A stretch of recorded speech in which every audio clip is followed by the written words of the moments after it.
બધા વિદ્યાર્થીઓના ફીડબેક આવ્યા છે કે સર તમારું મટીરિયલ હિન્દીમાં છે કે ઇંગ્લિશમાં છે, તો થોડુંક ગુજરાતીમાં હોય તો સારું પડે. તો આપણે આજે ડીસી સર્કિટનું પેપર સોલ્યુશન પ્રયત્ન કરીએ અને નેક્સ્ટ ટાઈમ આપણે એડીસી માટે પેપર સોલ્યુશન જોઈશું. Define resistance, current and conductance.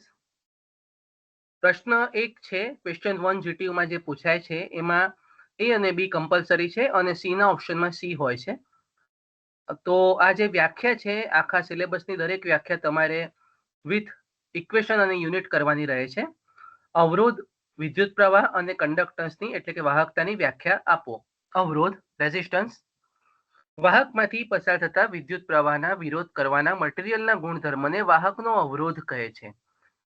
એટલે કે કરંટનો વિરોધ કરે તેને અવરોધ કહેવાય, વાહકના એ ગુણધર્મને, અને એના કારણે જ તે વાહક બને છે. જો વિરોધ ન કરે તો પછી બધા જ સુપર કંડક્ટર થઈ જાય અને રેઝિસ્ટન્સની જે ડિફરન્ટ વેલ્યુ હોય એની ઇમ્પેક્ટ હોય એ આપણને ઓબ્ઝર્વ ન કરવા મળે. તો વાહકમાંથી પસાર થતા વિદ્યુત પ્રવાહના વિરોધ કરવાના મટીરિયલના ગુણધર્મને વાહકનો અવરોધ કહે છે, રેઝિસ્ટન્સ. એનો ઇક્વેશન તમારે લખવાનું, V/I = R, ઓમના નિયમનું જે ઇક્વેશન આવે છે એ સમીકરણ તમારે લખવાનું. અને ત્રીજું વસ્તુ છે યુનિટ લખવાનું. અવરોધનો એકમ ઓમ છે. મિત્રો, જ્યારે વ્યાખ્યા પૂછવામાં આવે ત્યારે વ્યાખ્યા સાથે ઇક્વેશન અને એનું એકમ, 3 વસ્તુ જો અવેલેબલ હોય તો ખાસ લખવાની. જે વસ્તુમાં ઇક્વેશન ન હોય ત્યાં નહીં લખવાનું, એકમ ન હોય ત્યાં નહીં લખવાનું, પરંતુ જેમાં 3 અવેલેબલ હોય તો વ્યાખ્યાની સાથે આ 2 લખવા કમ્પલસરી છે, નહીંતર તમારા માર્ક્સ કટ થઈ જાય છે. તો રેઝિસ્ટન્સની વાત કરીએ, આગળ કરંટ જોઈએ. વાહકમાંથી 1 સેકન્ડમાં જો 1 કુલમ વિદ્યુત ભાર પસાર થતો હોય તો તેને 1 એમ્પિયર વિદ્યુત પ્રવાહ પસાર થાય છે તેમ કહેવાય. એમ તો કરંટની વ્યાખ્યા તમે એમ પણ આપી શકો છો કે કંડક્ટરમાંથી કે વાહકમાંથી થતા ચાર્જના વહનને વિદ્યુત પ્રવાહ કહે છે, પરંતુ અહીંયા આપણે એમ્પિયરની વ્યાખ્યા કરંટ તરીકે આપી છે. વાહકમાંથી 1 સેકન્ડમાં જો 1 કુલમ વિદ્યુત ભાર પસાર થતો હોય તો 1 એમ્પિયર વિદ્યુત પ્રવાહ પસાર થાય છે તેમ કહેવાય. I = Q/T, એકમ સમયમાં 1 કુલમ વિદ્યુતભાર પસાર થાય છે. હવે તમે આનો જો એકમ તમે જાણો તો બનાવવું હોય તો જો અહીંયા Q છે, Q નો એકમ કુલમ્બ છે, T નો એકમ સેકન્ડ છે, તો કુલમ્બ પર સેકન્ડ કહેવાય. અને જે સ્ટાન્ડર્ડ એકમ છે તેને આપણે એમ્પિયર કહીએ છીએ. આ એમ્પિયર એનો સ્ટાન્ડર્ડ એકમ છે અને બીજું છે કુલમ્બ પર સેકન્ડ. ત્રીજું છે કન્ડક્ટન્સ. વાહકના અવરોધના વ્યસ્તને વાહકતા કહે છે. હવે મિત્રો જુઓ, કન્ડક્ટન્સ તે કન્ડક્ટિવિટી માટે એઝ ઇફ એવું ગુજરાતી જેવું થોડુંક ડિફિકલ્ટ વર્ડ મળે છે, કારણ કે બંનેને આપણે વાહકતા કહીએ છીએ. તો આને આપણે ઇક્વેશન દ્વારા સમજીશું. બેઝિકલી કન્ડક્ટન્સ છે એ એવું કહી શકાય કે વાહકમાંથી કરંટ પસાર થવા દેવાના ગુણધર્મને કન્ડક્ટન્સ એટલે કે વાહકતા કહે છે. તો આપણે અવરોધનું સમીકરણ યાદ કરીએ મિત્રો, R = ρL/A. હવે અવરોધ શું કરે છે કે વાહકને જે કરંટ પસાર થાય છે એનો વિરોધ કરે છે, અને કન્ડક્ટન્સ છે એને કરંટને પસાર થવા દે છે. તો 1/R કરીએ, સમીકરણને વ્યસ્ત કરી દઈએ. તો 1/R = 1/ρ = A/L, આખો સમીકરણ વ્યસ્ત કરી દીધું. તો આ જે 1/R જે આપણને અહીંયા મળ્યું એને આપણે G કહીશું, અને આ G ને આપણે કન્ડક્ટન્સ કહીએ, અને 1/ρ છે એને સિગ્મા એટલે કે કન્ડક્ટિવિટી કહીશું. બરોબર છે? તો એ પ્રમાણે અહીંયા આપણે કન્ડક્ટન્સની વ્યાખ્યા એવું કહીશું કે વાહકમાંથી કરંટ પસાર થવા દેવાના ગુણધર્મને વાહકતા કહેવાય છે, અથવા તો વાહકના અવરોધના વ્યસ્તને વાહકતા કહેવામાં આવે છે. 1/R = G, it is conductance. તો આનો એકમ પણ આપણને ખબર હોવી જોઈએ. જો R નો એકમ અવરોધનો એકમ ઓમ થાય છે તો કન્ડક્ટન્સનો એકમ મો થાય છે, તમારે ધ્યાન રાખવાનું. અને એને સિમેન્સ પણ કહેવામાં આવે છે. 1/R એટલે મો અથવા તો સિમેન્સ. ક્વેશ્ચન 1 એ પૂરું થયું. 3 માર્ક્સમાં 3 વ્યાખ્યાઓ હતી. Explain maximum power transfer theorem. મિત્રો, અહીંયા તમે એક વસ્તુ ખાસ ધ્યાન રાખો કે જ્યારે મહત્તમ પાવર ટ્રાન્સફર થિયરમ પૂછાય ત્યારે ઘણી વખતે એવું પણ કહેવામાં આવે છે કે મહત્તમ પાવર ટ્રાન્સફર થિયરમ સાબિત કરો, prove maximum power transfer theorem. અને એક્સપ્લેન કરો તો પણ તમારે વસ્તુ એ જ કરવાની છે મોટાભાગે. અને આમાં જે સાબિત કરવાનું જે મેથેમેટિકલ સ્ટેપ છે એ તમારે દરેક વખતે લખવાનું થશે. તો એનું સ્ટેટમેન્ટ જોઈએ. નેટવર્કમાં જ્યારે લોડ રેઝિસ્ટન્સની કિંમત સોર્સ રેઝિસ્ટન્સ જેટલી હોય તો સોર્સથી લોડ તરફ ટ્રાન્સફર થતો પાવર મહત્તમ છે. એટલે કે કોઈ પણ પાવર ટ્રાન્સફર થાય સોર્સ થી લોડ તરફ થાય અને જો લોડ રેઝિસ્ટન્સ અને સોર્સ રેઝિસ્ટન્સ સમાન હોય તો ટ્રાન્સફર થતું પાવર મહત્તમ છે. આનું સ્ટેટમેન્ટ છે. તો માની લો કે આ આપણું લોડ રેઝિસ્ટન્સ છે, RL એ લોડ રેઝિસ્ટન્સ કહેવાય અને સોર્સ રેઝિસ્ટન્સમાં તમારી બેટરીથી લઈને આ એન્ડ પોઈન્ટ સુધીના ટર્મિનલ સુધીનો અવરોધ એટલે small r plus capital R. આ માની લઈએ કે આ એક ટ્રાન્સમિશન લાઇન છે અથવા આ એક વચ્ચેનો અવરોધ છે જે લોડ રેઝિસ્ટન્સને જોડે છે.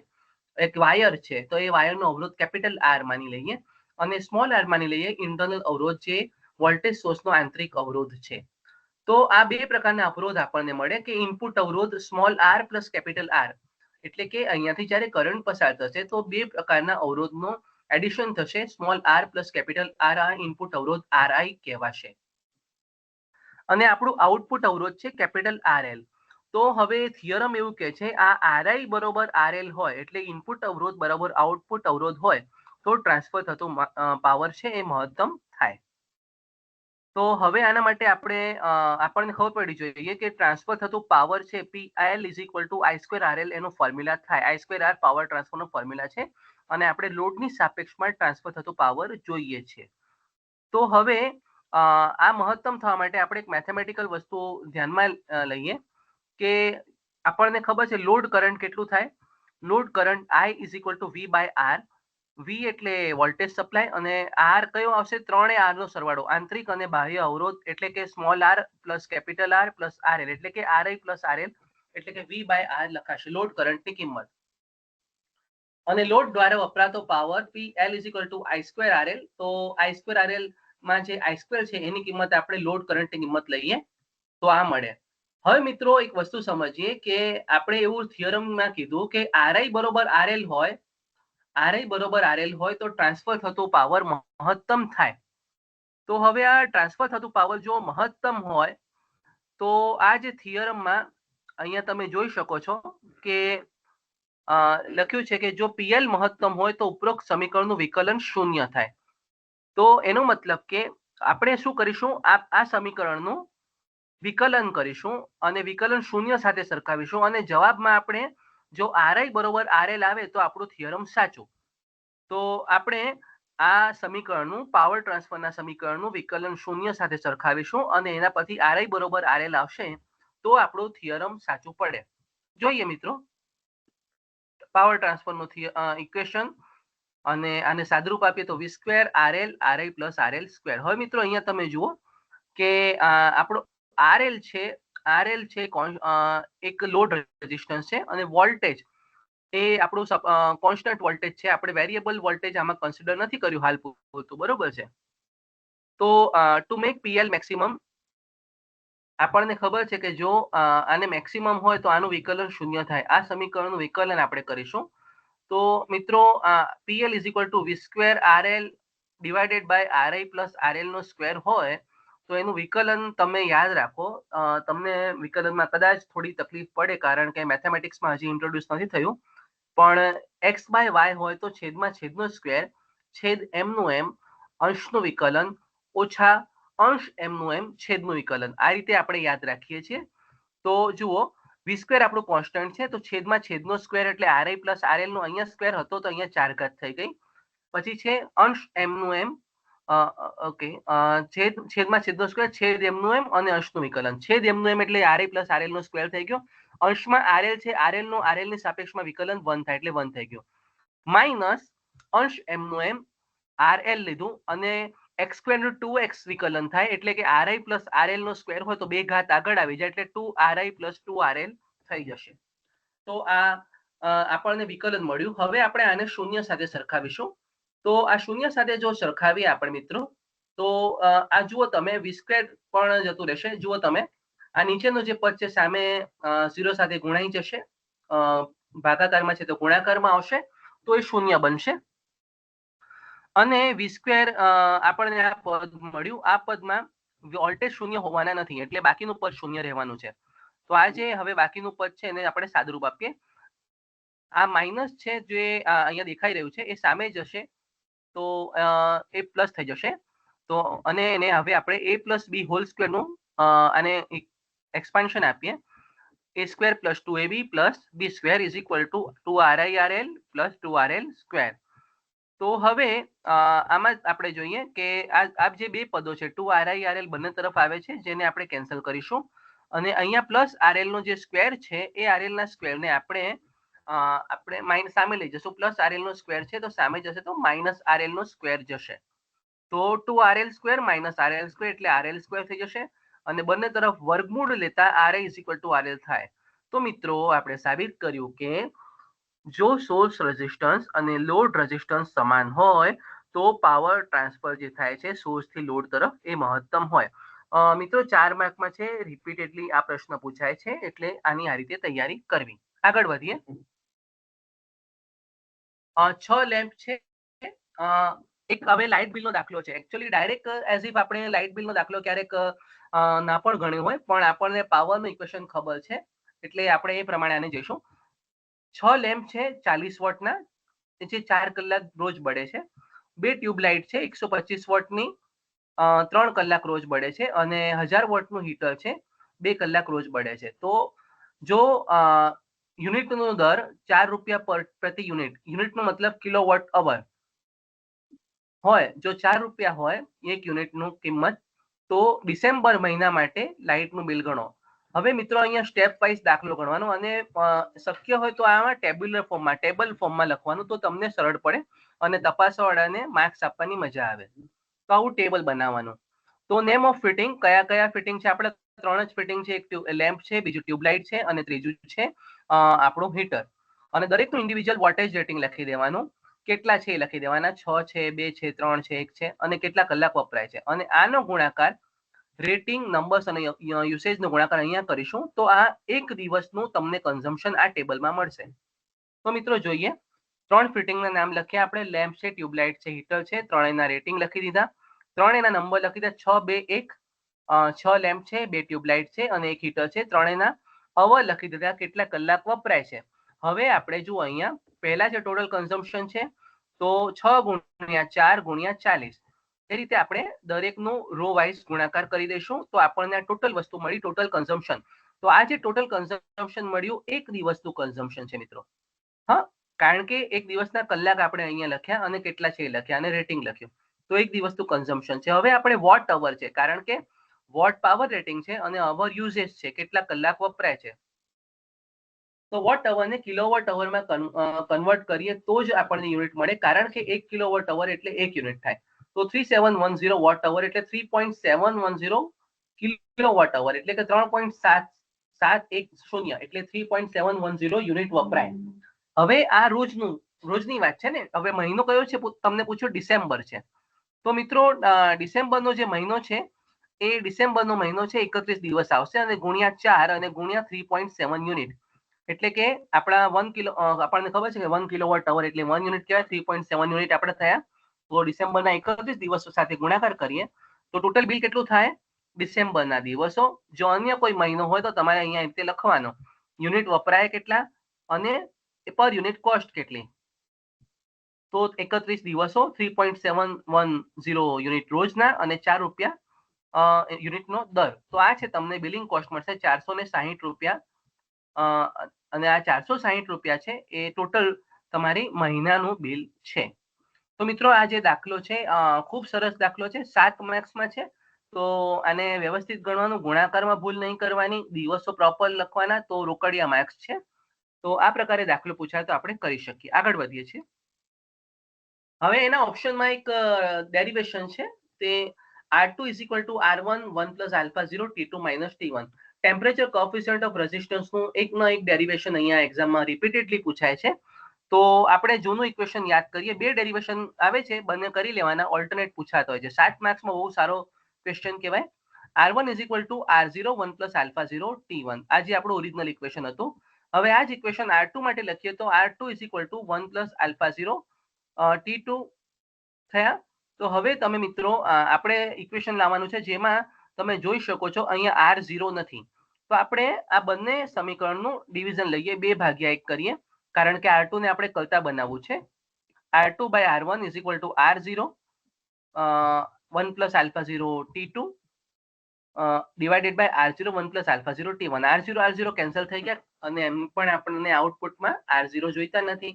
અને હવે આપણને એક વસ્તુ ખબર હોવી જોઈએ, જ્યારે 1 પ્લસ છેદની કિંમત નાની હોય, છેદમાં આ જે 1 પ્લસ આલ્ફા 0 T1 છે, તો આલ્ફા 0 ની કિંમત મિત્રો ખૂબ જ ઓછી છે. તો આનું એક મેથેમેટિકલ સિમ્પ્લિફિકેશન આવે છે. એક તમારે યાદ રાખવાનું કે છેદમાં જો 1 પ્લસ x ની કિંમત નાની હોય તો એને ગુણાકારમાં 1 માઇનસ x લખાય. આ યાદ રાખજો મિત્રો. તો અહીંયા તમે જે 1 પ્લસ આલ્ફા 0 T1 છે, આલ્ફા 0 ની કિંમત ખૂબ નાની છે, એટલે આપણે 1 માઇનસ આલ્ફા 0 T1 ઉપર અંશમાં લખી શકીએ. હવે આને સાદુરૂપ આપીએ.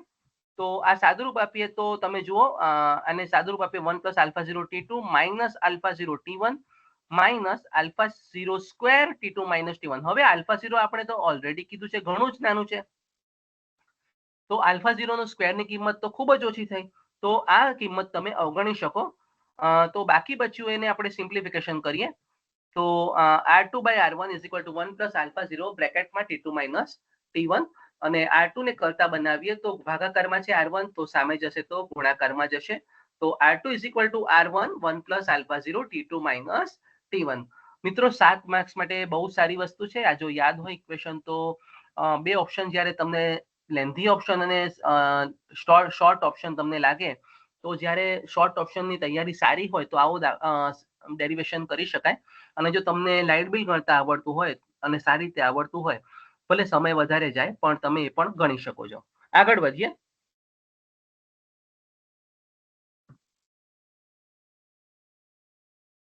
ક્વેશ્ચન 1 પૂરું થયું મિત્રો. હવે ક્વેશ્ચન 2, 3, 4, 5 ચારેમાં 6 ક્વેશ્ચન 3 બાય 3, 3 બાય 3, 3 ની ઓરમાં 3. અહીંયા તમને એક વસ્તુ ધ્યાન દોરી દઉં કે જ્યારે તમે પેપર સોલ્યુશન કરતા હોય, એક્ઝામમાં બેઠા હોય, તો જો ક્વેશ્ચન 2 ના એબીસી ઉપર ના આવડે અને નીચેના એબીસી આવડે, તો બંનેમાંથી જે સારા આવડે એ તમારે લખવાનું. ઘણી વખતે વિદ્યાર્થીઓ કરતા હોય છે કે ઉપરવાળા ક્વેશ્ચનનો એ લખી દે છે, નીચેવાળાના બી અને સી સારા આવડે છે તો એ લખી દે છે. તો મિત્રો એમાં તમને માર્ક્સ નથી મળતા, અને ફેકલ્ટીઝ તમારા માર્ક્સ જે મેક્સિમમ થતા હોય, કાં તો બી અને સી ના મેક્સિમમ થતા હોય, કાં તો એ ના મેક્સિમમ થતા હોય, એ પ્રમાણે કરીને આપે છે. એટલે ઓપ્શનમાં આખું એબીસી સાથે સિલેક્ટ કરીને લખવાનું. અધરવાઇઝ જો એક પણ તમે મિસ કર્યું, ઉપર નીચેના એબીસી પસંદ કર્યા, તો તમે એ માર્ક્સ ગુમાવી દો છો. આગળ વધીએ. અવરોધને અસર કરતા પરિબળો લખો.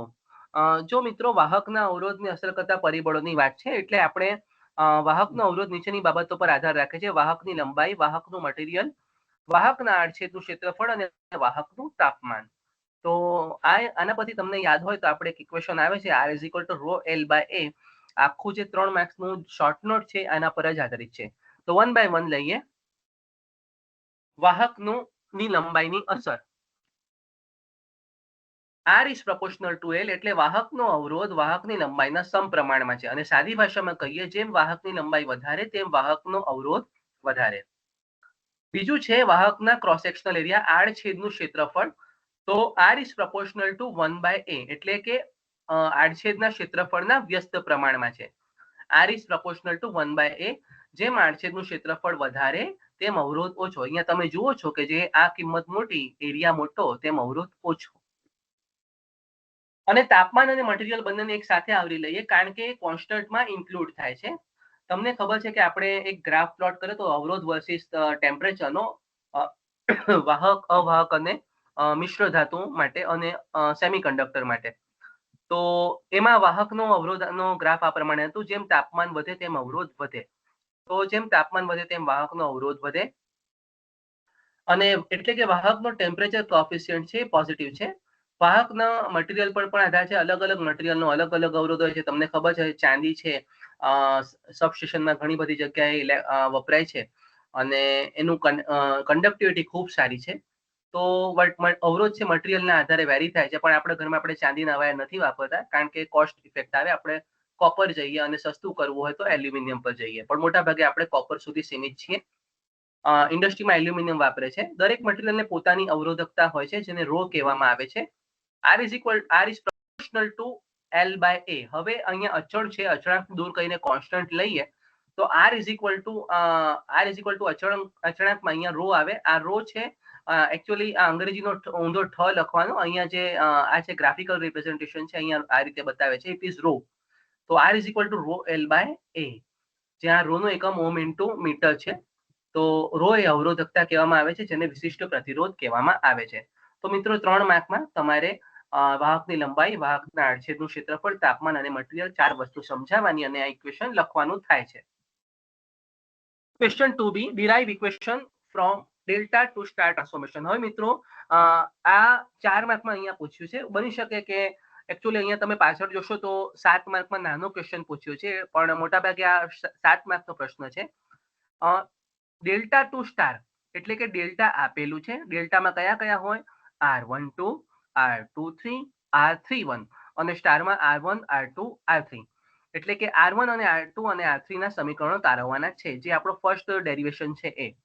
તો સ્ટાર અને ડેલ્ટાનો ડાયાગ્રામ ડ્રો કરવાનો અને હંમેશા યાદ રાખવાનું કે જ્યારે ડેલ્ટા હોય ત્યારે R12, R23 અને R31 લખવાનું, અને સ્ટાર હોય ત્યારે R1, R2 અને R3 લખવાનું થાય છે. આગળ વધીએ. આપણે બે જે પોઈન્ટ છે એ બંને પોઈન્ટના સમતુલ્ય પ્રતિરોધ લઈશું, એટલે 1 અને 2 વચ્ચેનો સમતુલ્ય અવરોધ. હવે તમે અહીંયા જુઓ, જો અહીંયા મલ્ટીમીટર મૂકું 1 અને 2 ની વચ્ચે, તો 3 નું કોઈ મહત્વ રહેશે નહીં. તો બંને R1 અને R2 સિરીઝમાં છે, એટલે 1 અને 2 વચ્ચેનો સમતુલ્ય અવરોધ R1 પ્લસ R2 થાય. તે રીતે 2 અને 3 વચ્ચે R2 પ્લસ R3 અને 3 અને 1 વચ્ચે R3 પ્લસ R1 થાય. આ સ્ટારનું સમતુલ્ય અવરોધ આવી ગયું. હવે ડેલ્ટા માટે લઈએ. તમે હવે અહીંયા 1 અને 2 વચ્ચે જો મલ્ટીમીટર મૂકો તો R31 અને R23 સિરીઝમાં દેખાશે. અહીંયાથી આ સીધું સિરીઝમાં દેખાશે. આ છેડો ખુલ્લો નથી.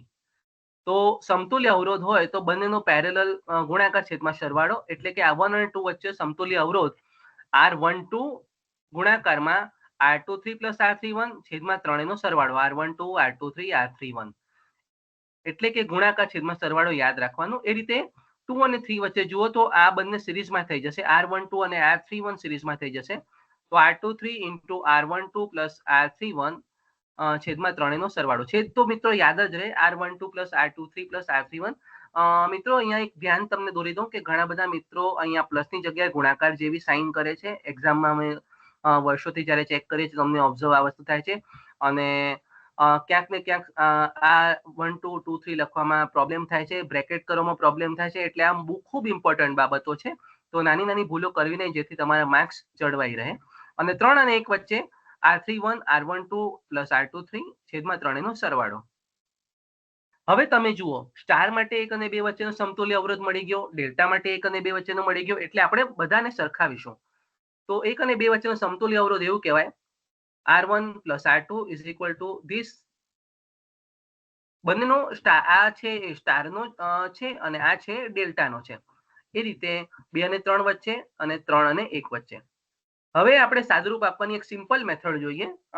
ઘણી બધી જગ્યાએ અલગ અલગ મેથડ છે. મારે તો R1 નું સમીકરણ જોઈએ, R2 નું જોઈએ અને R3 નું જોઈએ. તો મિત્રો અહીંયા હું 3 નો સરવાળો કરી દઈશ. આ ત્રણેય સમીકરણનો 7, 8, 9 નો સરવાળો કરીએ તો આ 2 ટાઈમ્સ, કારણ કે તમે અહીંયા જુઓ, અહીંયા જોશો તો 2 વખત R1 આવી જશે, 2 વખત R2 આવી જશે, 2 વખત R3 આવી જશે. 2 times R1 plus R2 plus R3 બરોબર આખું સમીકરણ મળશે. છેદ સમાન છે એટલે અહીંયા 3 નો સરવાળો ડેલ્ટા માટે કરી દેવાનો, R12 plus R23 plus R31. હવે ઉપર સાદુરૂપ આપીએ તો 2 times R1, R2, R12, R23, R23, R31, R31, R12. હવે અહીંયા બંને તરફ 2 છે, આ 2 છે અને આ 2 છે, બંનેને આપણે કેન્સલ કરશું એટલે આપણને આ સમીકરણ મળશે. તો મિત્રો હવે આપણે જો R1 નું સમીકરણ લેવું હોય તો તમને યાદ હોય કે પાછળ R2 પ્લસ R3 આપણે લીધા છે, 2 અને 3 વચ્ચેનો સમતુલ્ય અવરોધ. એટલે આ સમીકરણમાંથી R2 પ્લસ R3 વાળું સમીકરણ માઇનસ કરીએ તો આપણને પ્રોપર R1 નું સમીકરણ મળી જશે. 10 માંથી 8 નું સમીકરણ, 8 નું સમીકરણ તમને પાછું યાદ અપાઈ દઉં. આ 8મું સમીકરણ જો R2 પ્લસ R3 આ વેલ્યુ છે, તો જે R1 plus R2 plus R3 છે એમાંથી આ સમીકરણ હું માઇનસ કરે તો મને R1 નું સમીકરણ મળશે. સમીકરણ 10 માંથી સમીકરણ 8 બાદ કરતા તો હવે આપણને R1 મળશે. જુઓ મિત્રો, માઇનસ R2 માઇનસ છે એટલે માઇનસ R2 માઇનસ R3 થઈ ગયા અને આ સમીકરણ લખી દો. હવે તમે જુઓ R2 અને R3 બંને કેન્સલ થઈ જશે, મને આ તરફ R1 મળી ગયો. હવે આનું સિમ્પ્લિફિકેશન કરીએ એટલે વાર્તા પૂરી.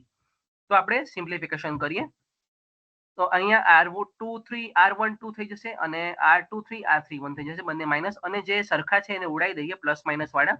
R12 R23 અને R23 R31 તો આપણને મળ્યું R1 is equal two R31 R12 કાં તો R12 R231 ડિવાઇડેડ બાય ત્રણેયનો સરવાળો. હું ત્રણેયનો સરવાળો કહું એટલે સમજી જવાનું R12 plus R23 plus R31. તો આ લખવાનું કે આ જ મુજબ R2 ના સમીકરણ અને R3 ના સમીકરણ મેળવી શકાય. તો આપણે ત્રણ સમીકરણ સમરાઇઝ કરીએ. જો આ R1 આવી ગયું R12 ઇન્ટુ R31. જો 1 હોય તો અંશમાં બંને 1 વાળા ટર્મ લખવાના. જો 2 3 માં 1 નથી આવતું એ ટર્મ ઉપર નહીં આવે અને છેદમાં તો ત્રણેયનો સરવાળો. તો ત્રણેય સમીકરણ મિત્રો આપણે સમરાઇઝ કરીએ. R1 is equal to R12 R31 divided by ત્રણેયનો સરવાળો. R2 is equal to R12 R23 divided by 3 નો સરવાળો. R3 is equal to R23 R31 divided by 3 નો સરવાળો. તો મિત્રો આ 4 માર્કમાં છે.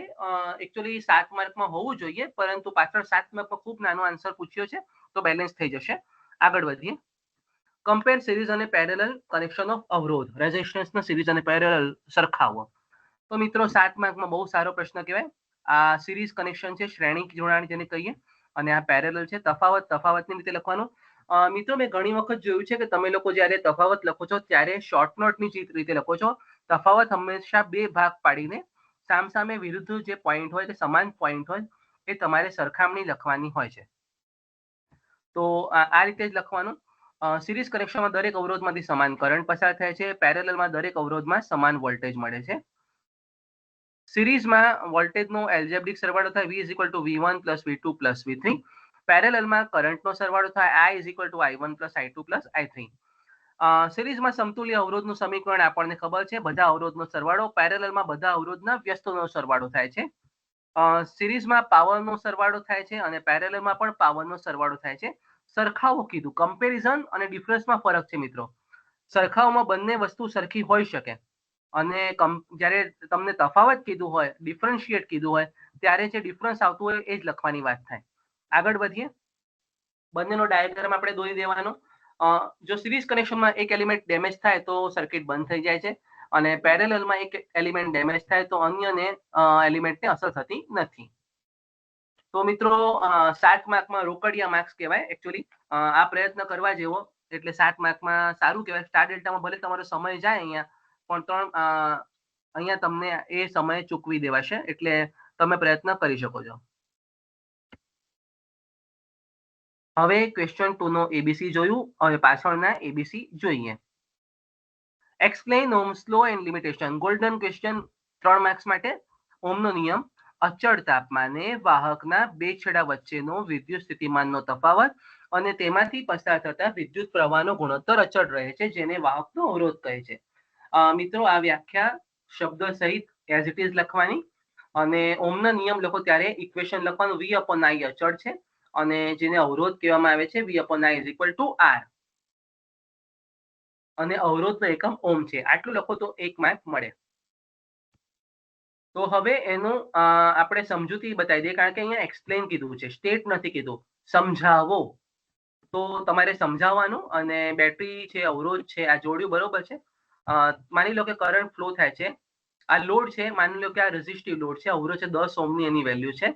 તો આ ટેબલ તમે દોરો એ જરૂર નથી, તમે ગ્રાફ ડ્રો કરશો ચાલશે. પણ જેમ જેમ તમે વોલ્ટેજ વધારો 5 ના 10 કરો તો જુઓ જેમ વોલ્ટેજ વધે છે તેમ તમારું કરંટ બદલાય છે અને રેશિયો તમે R is equal to V by I નો કોન્સ્ટન્ટ રહે છે. વોલ્ટેજ વધે, કરંટ વધે. તમે સેમ જુઓ 5 પર અડધો, 10 પર 1, 20 પર 2, 30 પર 3, એટલે R is equal to V by I constant રહે અને ત્રણેયનું જે રેશિયો માટે ગ્રાફ પ્લોટ કરો એ સમાન રહે. તમારે ગ્રાફ કરવાનું અને આ કરવાનું. ટેબલ તમને એકવાર એક્ઝામમાં યાદ નહીં રહે તો કોઈ પ્રોબ્લેમ નથી, અને યાદ રહે તો ખૂબ જ ઉત્તમ વસ્તુ છે. એટલે કે આકૃતિમાં દર્શાવ્યા પ્રમાણે જેમ જેમ વોલ્ટેજમાં વધારો થાય છે તેમ તેમ કરંટમાં વધારો થાય છે. તમારે અહીંયા જ્યારે ડ્રો કરો ત્યારે વોલ્ટેજ એક્સ એક્સિસ પર લેવાનું. અહીંયા મેં ઉતાવળમાં વાય એક્સિસ પર લીધું છે. ઓહ્મના નિયમની મર્યાદા જોઈએ મિત્રો.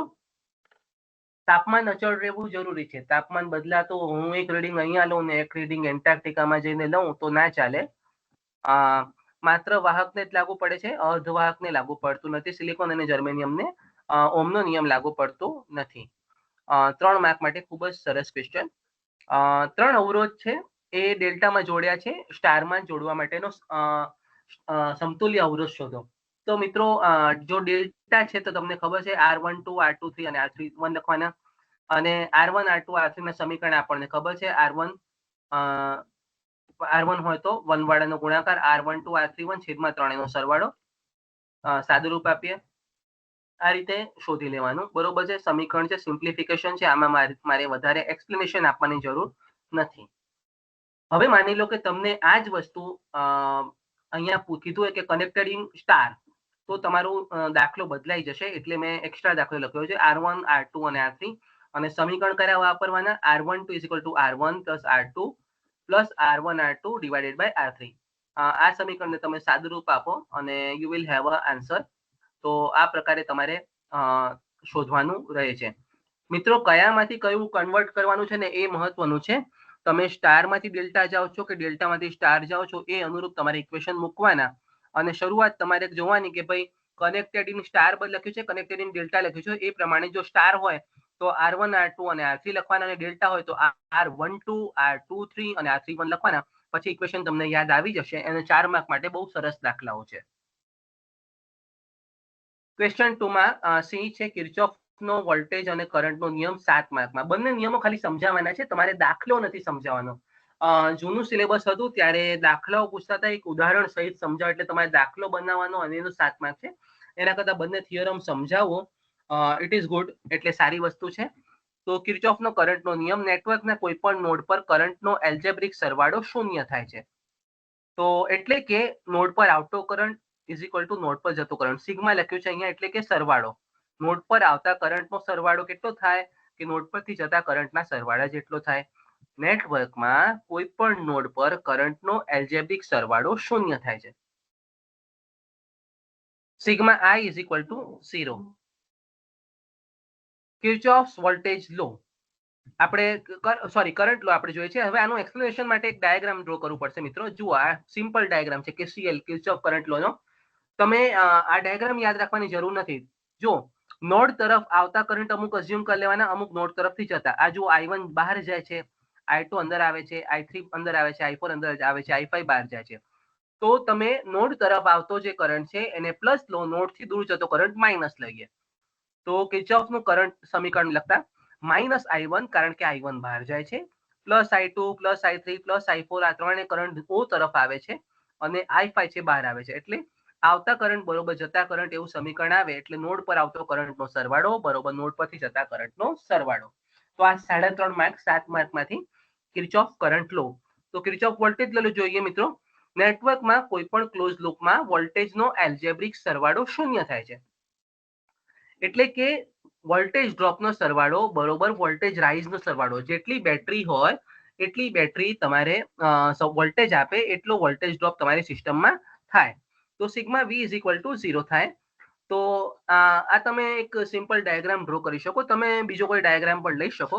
હવે બેટરી છે E1 અને E2 છે, અને આપણે એના માટે મુસાફરી કરવાની, એટલે જર્ની એ પોઈન્ટથી ચાલુ કરવાનું અને એ પોઈન્ટ પર પાછા ફરીએ. તો R1 R2 છે, અહીંયાના કરંટ એક તમને આપેલા છે જુદી જુદી દિશામાં.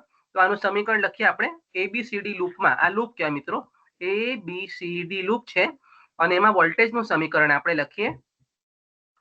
હવે જુઓ, અહીંયાથી ચાલુ કરીએ તો આ જે બેટરી છે એમાં તમે માઇનસ તરફ જઈ રહ્યા છો, પ્લસથી માઇનસ તરફ, એટલે -E1 લખ્યું. અહીંયા તમારી મુસાફરીની દિશા જો અહીંયાથી અહીંયા તરફ ચાલુ હોય તો આમ કરંટની દિશા અને મુસાફરીની દિશા સેમ છે, તો -I1 R1. અહીંયા તમે માઇનસથી પ્લસ તરફ આવો છો તો +E2 લખ્યું. જુઓ મિત્રો, E1 માં પ્લસથી માઇનસ તરફ જતા હતા એટલે માઇનસ લખ્યું. અહીંયા માઇનસથી પ્લસ તરફ આવે છે એટલે +E2. અને અહીંયા અવરોધમાં વોલ્ટેજ ડ્રોપની દિશા, કરંટની દિશા બદલાઈ જાય છે જર્ની કરતા, એટલે કે +I2 R2 લખ્યું.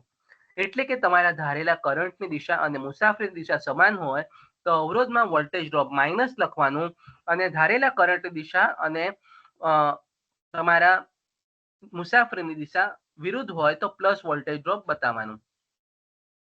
તો આ રીતે લખી શકો. આનો સાદો મતલબ થાય કે સિગ્મા વોલ્ટેજ ડ્રોપનો સરવાળો બરોબર વોલ્ટેજ રાઇઝનો સરવાળો. તો મિત્રો 7 માર્ક્સ માટે ખૂબ જ સરસ ક્વેશ્ચન છે. તો આ રીતે તમે આને પ્રયત્ન કરી શકો છો. આગળ વધીએ. આપણે ક્વેશ્ચન 1 જોયું, ક્વેશ્ચન 2 જોયું, અને ક્વેશ્ચન 2 નું ઓર જોયું. હવે ક્વેશ્ચન 3 ચાલુ કરીએ મિત્રો. List out various applications of capacitor. હવે તમે જુઓ કે 3 માર્ક્સમાં જે ખાલી માત્ર નામ લખો ને તો પણ ચાલે, પણ મેં અહીંયા ખાલી સમજણ પડે એટલે એક્સપ્લેનેશન લખેલું છે. ઉર્જાનો સંગ્રહ, એનર્જી સ્ટોરેજ. કેપેસિટર ઉર્જા સંગ્રહમાં વપરાય છે, કારણ કે ઉર્જાને સંગ્રહ કરે, જરૂર પડે ત્યારે રિલીઝ કરે. આના ઘણા બધા રિસર્ચ થાય છે મિત્રો ફ્લેશ કેમેરામાં. હવે આપણે અહીંયા ખાલી સેમ્પલ માટે લખ્યું છે. ફિલ્ટરિંગ માટે તમે ઈડીસીમાં જ્યારે ફિલ્ટર સર્કિટ ભણો છો ત્યારે આપણને ખબર છે એસીનું ડીસીમાં કન્વર્ટ કરીએ ત્યારે આપણે કેપેસિટર ફિલ્ટર વાપરીએ છીએ. ટાઈમિંગ સર્કિટમાં, ઓસિલેટરમાં, ટાઈમર સર્કિટમાં કયા કેટલા ટાઈમ પીરિયડ માટે આપણે ડિલે આપવું છે એના માટે આપણે યુઝ કરીએ છીએ. પાવર ફેક્ટર ઇમ્પ્રુવમેન્ટ માટે આપણે યુઝ કરીએ છીએ. ટ્યુનિંગ સર્કિટ માટે જ્યારે ફ્રીક્વન્સી પસંદ કરવાની હોય ટ્યુનિંગ સર્કિટ માટે ત્યારે આપણે કેપેસિટર યુઝ કરીએ છીએ. અને સેન્સર એપ્લિકેશનમાં ટચ સેન્સિટિવ જે આપણે ટચ સેન્સર આપણે યુઝ કરીએ છીએ એમાં પણ કેપેસિટર આવે છે. તો મિત્રો તમે સપોઝ આ એક્સપ્લેનેશન ન યાદ રહે તો એક બે યાદ રહી લખવાના, બાકી તમે સમરાઇઝ કરી શકો. Energy storage, filtering, timing circuit, power factor correction, tuning circuit અને સેન્સર એપ્લિકેશન અને ડિફરન્ટ ઇલેક્ટ્રોનિક સર્કિટ. તો જુદી જુદી ઇલેક્ટ્રોનિક સર્કિટમાં કેપેસિટરનો જુદો જુદો રોલ હોય છે અને એ પ્રમાણે વપરાતું હોય છે.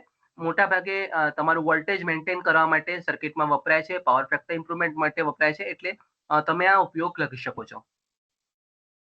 બીજો ક્વેશ્ચન છે defined linear network, bilateral network, node અને લૂપ. 4 માર્કમાં 4 વ્યાખ્યાઓ છે મિત્રો. હવે આમાં દરેક વ્યાખ્યામાં ઇક્વેશન નહીં આવે, કારણ કે લિનિયર નેટવર્કમાં કોઈ ઇક્વેશન કે યુનિટ નથી આવતો. તો જેમાં યુનિટ અને ઇક્વેશન નથી આવતું એમાં નહીં લખવાનું. તો જે નેટવર્કમાં દરેક એલિમેન્ટ લિનિયર હોય તેને લિનિયર નેટવર્ક કહેવામાં આવે છે. તો ડાયાગ્રામ કમ્પલસરી છે મિત્રો. 4 માર્ક્સમાં છે એટલે નેટવર્ક તમારે બતાવવું પડે. તો રેઝિસ્ટર, ઇન્ડક્ટર અને કેપેસિટર ત્રણેયનો આપણે ગ્રાફ જોઈએ તો ઓલમોસ્ટ લિનિયર ગ્રાફ કહેવાય.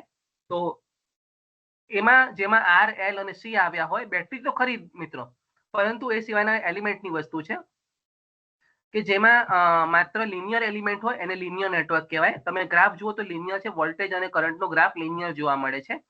તો આ સેમ્પલ તરીકે આ ડાયાગ્રામ ડ્રો કરી દેવાનો. આકૃતિમાં દર્શાવેલ નેટવર્ક લિનિયર નેટવર્ક છે. આગળ વધીએ. બાયલેટરલ નેટવર્ક, જે નેટવર્કમાં સોર્સની દિશા બદલતા કરંટ અને બંને દિશામાં વહે તેને બાયલેટરલ નેટવર્ક કહે છે. મોટાભાગે અવરોધમાં આપણે દિશા સ્પેસિફાય નથી કરતા, એક જ દિશામાં કરંટ પસાર નથી થતું. જો આપણે બેટરીની દિશા બદલીએ તો કરંટની દિશા પણ બદલાઈ જાય છે. એટલે કે અવરોધથી બનેલા, માત્ર અવરોધથી બનેલા તમામ નેટવર્ક બાયલેટરલ નેટવર્ક છે. તો આ જે નેટવર્ક છે, તમે આ નેટવર્ક જુઓ તો આ બાયલેટરલ નેટવર્ક છે. તો અહીંયા તમે જુઓ આ પણ બાયલેટરલ નેટવર્ક છે. તમે એક જ ડાયાગ્રામ ડ્રો કરો અને લિનિયર અને બાયલેટરલમાં આકૃતિમાં દર્શાવેલ આકૃતિ 1 એ લિનિયર નેટવર્ક છે, આકૃતિ 1 બાયલેટરલ નેટવર્ક છે, તો ચાલે માર્ક્સ મળી જશે. આગળ વધીએ. નોડ, જ્યાં નેટવર્કમાં જ્યાં બે કે વધુ એલિમેન્ટ ભેગા થતા હોય તેને નોડ કહેવામાં આવે છે. હવે નોડ એટલે કે એક પોઈન્ટ કે જ્યાં એકથી વધારે એલિમેન્ટ ભેગા થતા હોય. આકૃતિમાં જુઓ એ નોડ છે, બી નોડ છે, સી નોડ છે, ઈ નોડ છે. અને આ ત્રણેય નોડ ઇક્વી પોટેન્શિયલ છે. એફ, ઈ અને ડી ત્રણે સેમ પોટેન્શિયલ પર, એટલે નોડ તો ગમે તે એકને કહો તો ચાલે. બરોબર છે. તો આ નોડ પતી ગયું. એના પછી લૂપ છે.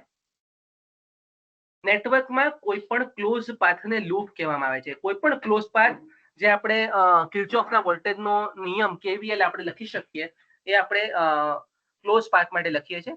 તો હવે આ નેટવર્ક જો તમે આખું લૂપ લઈ લો, A B C D E F A, જુઓ જ્યાંથી ચાલુ કરો ત્યાં પૂરું કરવાનું. એ થી ચાલુ કરો એ પર પૂરું કરવાનું. બી થી હવે બીજું લૂપ જોઈએ. એ બી ઈ એફ એ, ત્રીજું છે બી સી ડી ઈ બી. બરોબર. તો આ છે તમારા લૂપ છે.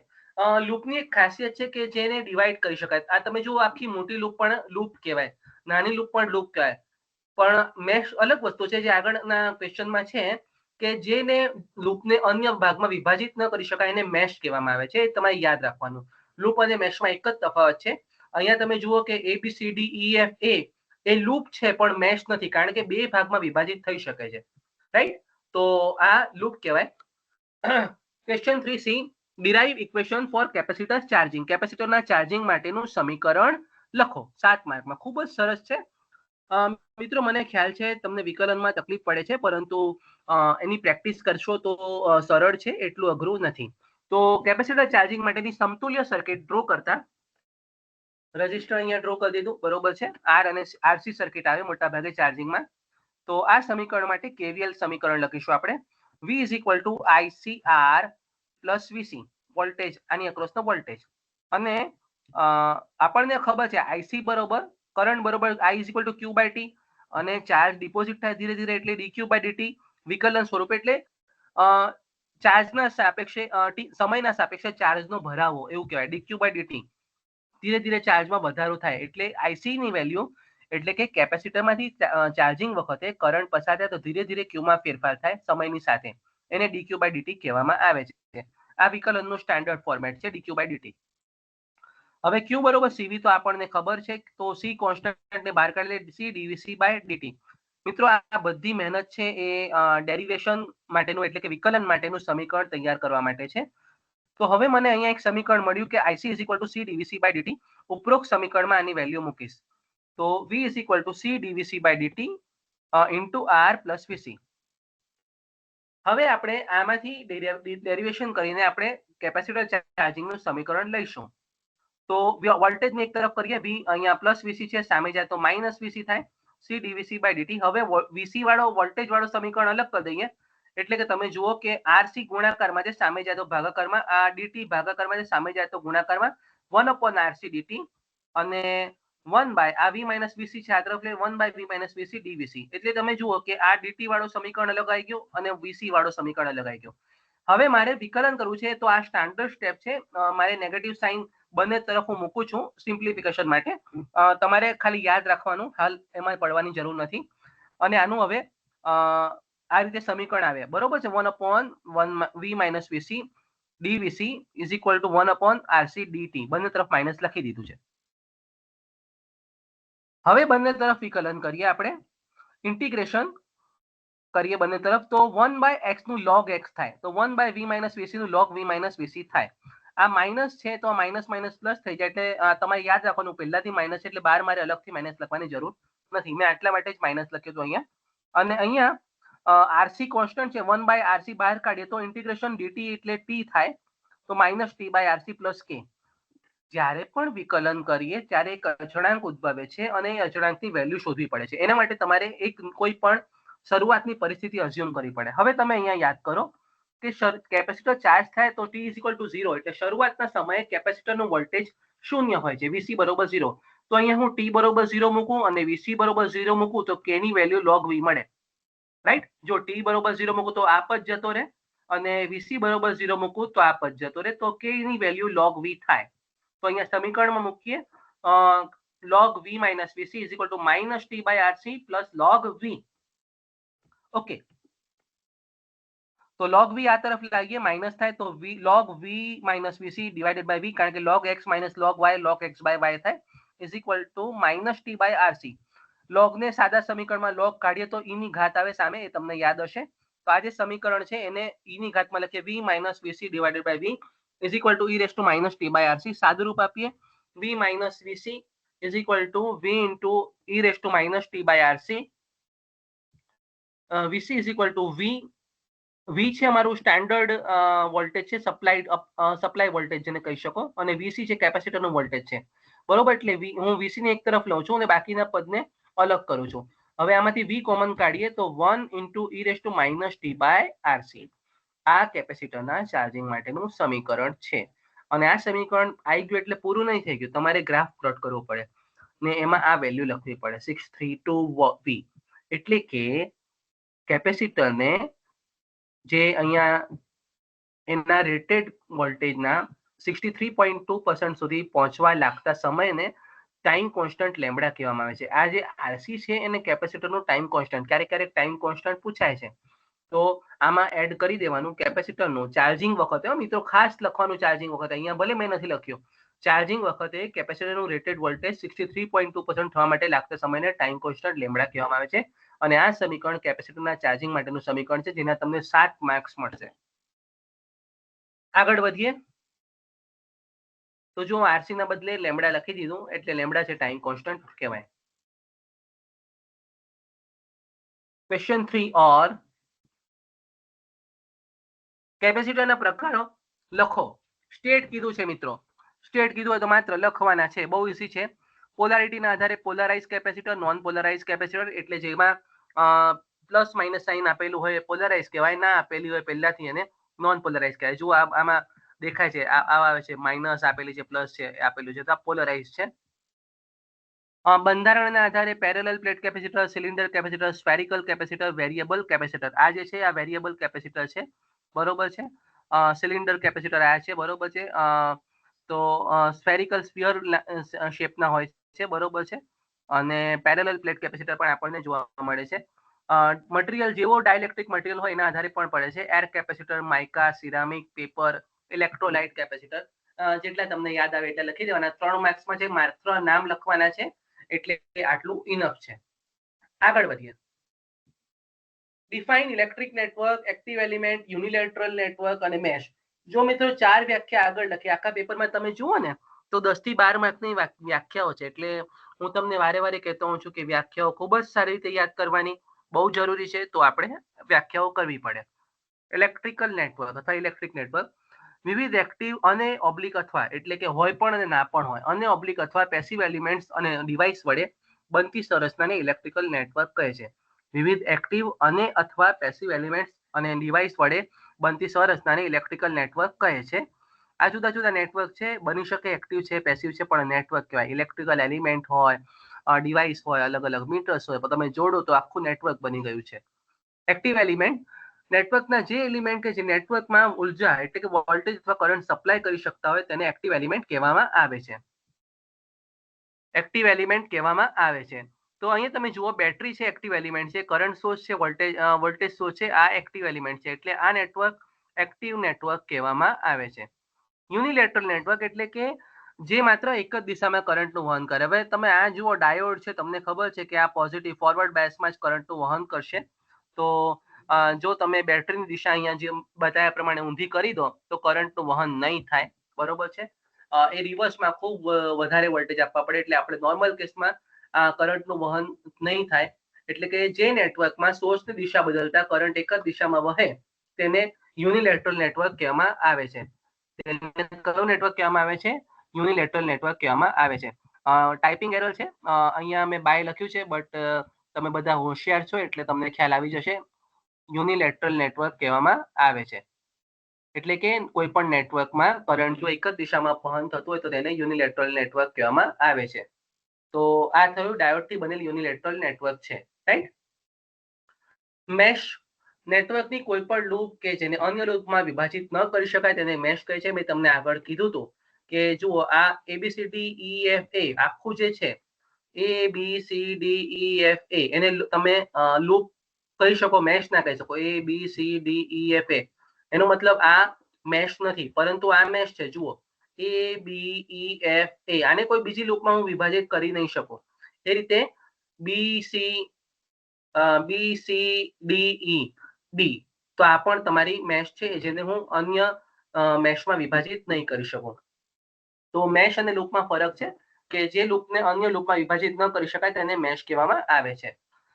3 માર્કમાં એનર્જી સ્ટોર્ડ ઇન કેપેસિટર. 7 માર્કમાં ખૂબ સરસ ક્વેશ્ચન કહેવાય 7 માર્ક્સ માટે અને સરળ પણ છે મિત્રો. જો કેપેસિટરનું વોલ્ટેજ, હવે તમે સમજો કે કેપેસિટરનું વોલ્ટેજ ચાર્જિંગ કરીએ તો 0 થી 20 વોલ્ટ થાય. તો કાર્ય કરવું પડે તો W = ઇન્ટિગ્રેશન 0 થી 20 CV dV. એનો મતલબ કે 0 શરૂઆતનું વોલ્ટેજ હતું અને V અંતિમ વોલ્ટેજ છે. તો સંકલન વોલ્ટેજનું સંકલન. હવે C ની વેલ્યુ તો કોન્સ્ટન્ટ છે મિત્રો, એને બહાર કાઢી લઈશું. અને હવે ઇન્ટિગ્રેશન x છે તો x²/2 થાય, તમને એવી ખબર હોવી જોઈએ. તો V નો છે V²/2 1/2 CV². મિત્રો આના 7 GTU જ આપે, બીજું કોઈ નહીં આપે. જુઓ આ કેપેસિટરમાં સંગ્રહ થતી ઉર્જા 1/2 CV² છે. તો આટલા 4 લાઈનના 7 માર્ક્સ છે. બહુ સરળ ક્વેશ્ચન છે. માત્ર તમારે 2 સ્ટેપ જ યાદ કરવાના છે વિકલનના. તો આ ખાસ તમારે કરવાનું. Question 4A capacitor parallel connection 3 માર્ક્સમાં. જો 3 પેરેલલ કેપેસિટર બતાવેલા છે એનું સમતુલ્ય કેપેસિટર પણ તારવવાનું છે અને સમજાવવાનું છે. તમે કરંટ લો તો ટોટલ કરંટ જાય 3 ભાગ પડે. I = I1 + I2 + I3. આપણને ખબર છે કે ચાર્જનો સરવાળો થાય. ટોટલ ચાર્જ = દરેક કેપેસિટર પરના ચાર્જનો સરવાળો. કારણ કે આપણને ખબર છે I = Q/T અને ટાઈમ તો સેમ હોય ચાર્જિંગ વખતે. તો આ સમીકરણ પરથી આ સમીકરણ આવે કારણ કે સમય સેમ છે. I = Q/T હોય તો. હવે Q = CV આપણને ખબર છે. જો સમતુલ્ય કેપેસિટર સી ઇક્વિવેલન્ટ હોય તો સી ક્યુ બરોબર સી ઇક્વિવેલન્ટ ટોટલ ચાર્જ જે હોય સી ઇક્વિવેલન્ટ વી હોય અને ક્યુ બરોબર આ Q1 છે C1 V કારણ કે પેરેલલ છે વોલ્ટેજ સમાન છે Q2 = C2 V Q3 = C3 V તો તમે જુઓ કે C equivalent C1 + C2 + C3 parallel capacitor છે એટલે કે પેરેલલ કેપેસિટરમાં વોલ્ટેજ સમાન છે અને સમતુલ્ય જો તમારે n કેપેસિટર પેરેલલમાં જોડ્યા હોય તો દરેકનો સરવાળો થાય તો સમતુલ્ય કેપેસિટન્સ માટેનું સૂત્ર તારવ્યું છે બીજું કંઈ છે નહીં મિત્રો આમાં વોલ્ટેજ સમાન છે ઇમ્પોર્ટન્ટ છે બાકી કરંટનો સરવાળો થાય 3 માર્ક્સમાં સારો ક્વેશ્ચન છે using superposition theorem calculate the current flowing through 6 ohm resistance મિત્રો આ મારો ફેવરિટ દાખલો છે અને તમારે પણ આને ફેવરિટ બનાવવો પડશે કારણ કે રિપીટેડલી જીટીયુમાં પૂછાય છે તો આવું કોઈ પણ બે સોર્સ આપેલા હોય અહીંયા 6 વોલ્ટ ને 10 વોલ્ટની બેટરી આપેલી છે અને આપણે 6 ઓહ્મમાંથી પસાર થતો વિદ્યુત પ્રવાહ શોધવાનો છે સુપરપોઝિશન થિયરમની મદદથી તો થિયરમના બે એક સિમ્પલ સ્ટેપ છે પહેલા તો એક બેટરીને બંધ કરી દેવાની તો માત્ર 6 વોલ્ટની બેટરી ઓન કરીએ તો બાકીનો દરેક સ્ટેપમાં એક નવો ડાયાગ્રામ હશે દરેક સ્ટેપમાં નવો ડાયાગ્રામ હશે હવે તેમ અહીંયા તમે V2 જુઓ આને મેં શોર્ટ કરી દીધું V2 ને બંધ કરી દીધું તો હવે બાકીની જે બેટરી બચી એ 6 વોલ્ટની બચી અને દરેક સ્ટેપમાં સિમ્પ્લિફાય કરી હવે તો અહીંયા તમે જુઓ કે 8 ઓહ્મ અને 6 ઓહ્મ બંને પેરેલલ છે તો પેરેલલ છે તો એનો સમતુલ્ય અવરોધ આપણે જોઈએ 8 અને 6 ઓહ્મ સમાંતર હોવાથી ગુણાકાર છેદમાં સરવાળો તો સાદુરૂપ આપશો જો 8 × 6 છેદમાં 8 + 6 જે સરવાળો મિત્રો અહીંયા એક સૂચના કે સાયન્ટિફિક કેલ્સી કમ્પલસરી વાપરવું પડે એટલે એને ધ્યાનથી લઈ લેવાનું વાપરતા શીખી જવાનું નહીં તો તકલીફ પડશે આગળ વધીએ ગુણાકાર છેદમાં સરવાળો હવે આને સાદુરૂપ આપીએ તો આ જે અવરોધ આવે આને આ 3.428 બંને સિરીઝમાં થઈ જશે કારણ કે તમે જુઓ આ બંનેનું સમતુલ્ય અવરોધ છે એ 4 ઓહ્મની સિરીઝમાં આવે તો અહીંયા બીજો ડાયાગ્રામ મેં તમે ડ્રો કરી લીધું છે હવે આ 4 ઓહ્મ અને 3.428 ઓહ્મ બંને સિરીઝમાં છે તો સમતુલ્ય અવરોધ આ પ્રમાણે આવશે તો સર્કિટ ફાઇનલી બનશે આ પ્રમાણે અને ટોટલ કરંટ મને 6 વોલ્ટની બેટરીના કારણે મળશે I = V/R 6 / 7.428 0.807 તો હવે અહીંયાથી માનો કે ટોટલ કરંટ જો 0.807 પાસ થાય છે તો આના કારણે 6 ઓહ્મમાંથી કેટલો કરંટ પસાર થાય એટલે કે 6 વોલ્ટની બેટરીમાંથી 6 ઓહ્મમાંથી પસાર થતો પ્રવાહ એ શોધવાનું તમારે તો એનો નિયમ છે તમે યાદ કરો કે મારે આ બે અવરોધ પેરેલલ છે અહીંયા પેરેલલ કયા છે 6 ઓહ્મ અને 8 ઓહ્મ તો બે ભાગ પડશે તો ટોટલ કરંટ I ગુણ્યા બીજો અવરોધ છેદમાં બંનેનો સરવાળો મારે કોનામાંથી અવરોધ પસાર થતો શોધવાનો છે તો કે 6 માંથી તો એના બદલે તમારે 8 નો ગુણાકાર કરવાનો I R2 / R1 + R2 I તમારો 0.807 છે R2 છે 8 ઓહ્મ કારણ કે તમારે 6 ઓહ્મમાંથી શોધવા છે ગુણાકારમાં 8 કરવાનો છેદમાં બંનેનો સરવાળો સાદુરૂપ આપશો તો 0.46 એમ્પિયર A થી B તરફ ક્યાંથી ક્યાં તરફ જાય છે A થી B તરફ અડધો દાખલો પૂરો થયો 3.5 માર્ક્સ તમે શું કર્યું કે 6 વોલ્ટની બેટરીમાંથી પસાર થતો કરંટ શોધ્યો 6 ઓહ્મમાંથી પસાર થતો વિદ્યુત પ્રવાહ હવે આખો દાખલો રિપીટ કરવાનો 10 વોલ્ટની બેટરી માટે તો એના માટે 6 વોલ્ટની બેટરી તમારે શોર્ટ કરી દેવાની તો હવે તમે જુઓ આખી પ્રોસેસ તો સેમ છે હવે 4 અને 6 પેરેલલમાં છે તો પેરેલલ ગુણાકાર છેદમાં સરવાળો હવે આ બે પેરેલલનું સમતુલ્ય જોડીશ તો 8 ના સિરીઝમાં જે પણ સમતુલ્ય આવશે 2.4 છે એ આવશે તો બંને સિરીઝમાં થઈ ગયા તો આનો સરવાળો થશે હવે તમને 10 વોલ્ટની બેટરી દ્વારા પસાર થતો વિદ્યુત પ્રવાહ કુલ વિદ્યુત પ્રવાહ 0.96 એમ્પિયર થાય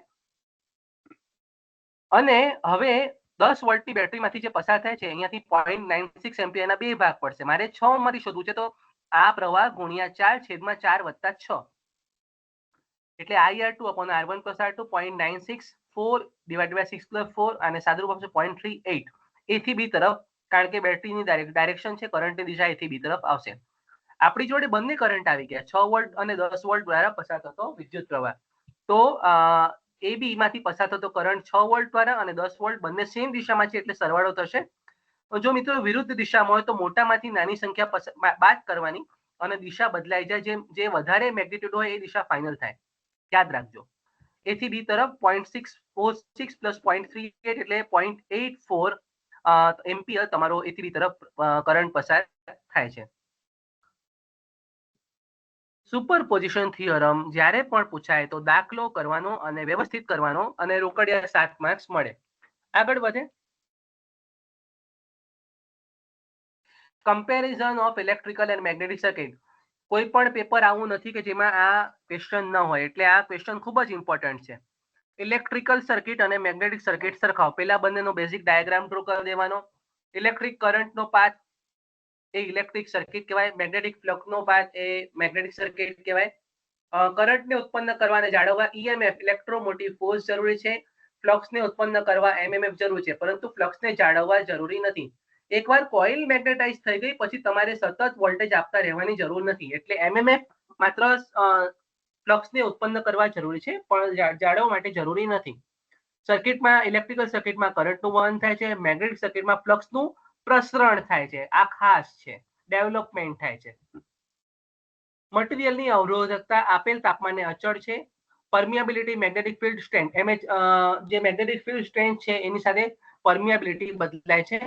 વોલ્ટેજ વધારાની સાથે કરંટમાં વધારો થાય છે ઇલેક્ટ્રિકલ સર્કિટમાં. મેગ્નેટિક સર્કિટમાં મટીરિયલના સેચ્યુરેશન પછી ફ્લક્સમાં કોઈ વધારો થતો નથી. એકવાર કોઇલ સેચ્યુરેટ થઈ ગઈ પછી એમાં ફ્લક્સમાં તમે ગમે એટલું વોલ્ટેજ વધારો, ગમે એટલું સપ્લાય વધારો, પણ તમારો ફ્લક્સમાં વધારો થતો નથી. ઇલેક્ટ્રિક સર્કિટમાં અવરોધ અને કરંટના વહન, અવરોધને છે કરંટનો વિરોધ કરે છે, બરોબર છે. અને મેગ્નેટિક સર્કિટમાં રિલેક્ટન્સ હોય છે. ઇક્વેશન બધા લખી દેવાના. R is equal to rho L by A અવરોધ છે.